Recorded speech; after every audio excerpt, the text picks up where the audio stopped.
क्या आपका बच्चा रात को खर्राटे लेता है, मुंह से सांस लेता है और उसको लार टपकती है?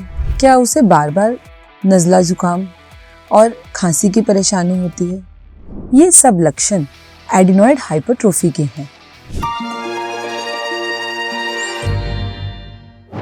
एडिनॉइड्स क्या हैं? एडिनॉइड्स एक नॉर्मल लिम्फोइड टिश्यू यानी कि हमें इम्यूनिटी देने वाला मांस का टुकड़ा है जो कि हमारे नाक के पिछले हिस्से में यानी कि नेज़ोफेरिंक्स में पाया जाता है। एडिनॉइड होना बिल्कुल नॉर्मल है और ये हर बच्चे में पाए जाते हैं। एडिनॉइड्स हर बच्चे में जन्म से होते हैं। बच्चे की ग्रोथ के साथ एडिनॉइड का साइज भी बढ़ता है।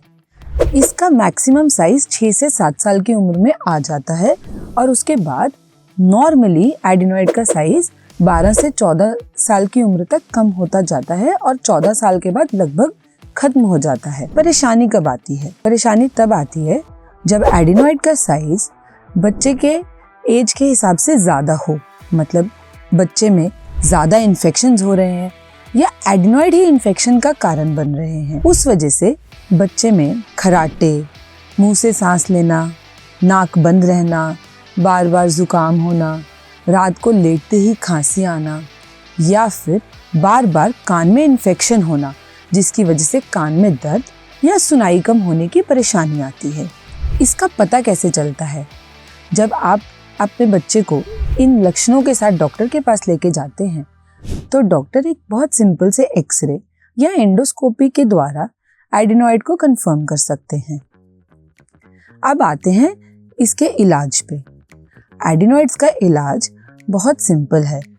अगर एडिनॉइड का सिम्टम्स कम है या साइज बहुत ज़्यादा नहीं है तो ये नेज़ल स्प्रे के माध्यम से इम्प्रूव कर सकते हैं। प्रॉब्लम कब होती है?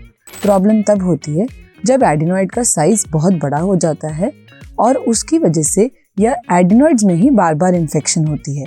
इसके लक्षण होते हैं खर्राटे लेना, नाक बंद रहना, मुंह से सांस लेना, लार टपकना सोते समय, बार बार नज़ला जुकाम या सोते समय खांसी होना, कान में दर्द, कान में इन्फेक्शन, सुनाई कम देना। इसकी वजह से बच्चों की फेस की ग्रोथ भी नहीं हो पाती और दांत टेढ़े मेढ़े और टाइट आते हैं। नाक पतली या पिंच्ड नोज रहती है। बच्चा बिल्कुल डल फेस का मुंह हमेशा खुला रहता है। इसका डायग्नोसिस कैसे होता है? इन सब लक्षण के साथ जब आप डॉक्टर के पास जाते हैं तो बहुत ही सामान्य तरीके से एक सिंपल सा एक्सरे या एंडोस्कोपी करके उसका कंफर्मेशन कर सकते हैं। अब हम आते हैं इसके इलाज पे। एडिनॉइड्स का इलाज कैसे किया जाता है? एडिनॉइड का इलाज बहुत सिंपल है। अगर एडिनॉइड्स का साइज बहुत ज़्यादा नहीं है और सिम्टम्स बहुत प्रोनाउंस्ड नहीं हैं तो हम एक नेज़ल स्प्रे के माध्यम से इसका इलाज कर सकते हैं। परंतु अगर एडिनॉइड का साइज ज़्यादा है, सिम्टम्स बहुत प्रोनाउंस्ड हैं और नेज़ल स्प्रे कामयाब नहीं हो रहा है तो हम दूरबीन के द्वारा और लेज़र की टेक्निक से एडिनॉइड की सर्जरी कर सकते हैं जो कि बिल्कुल ही पेनलेस होती है और बच्चों के लिए बिल्कुल सेफ होती है। तो याद रखें, कल अगर कोई बच्चा आपके सामने खर्राटे ले, मुंह खोल के सोए या वो कंप्लेन करे कि कान में दर्द है और सुनाई नहीं पड़ रहा है तो तुरंत ही अपने ENT डॉक्टर की सलाह लें। बच्चे में एडिनॉइड्स हो सकते हैं। Thank you for watching and I will see you in the next video.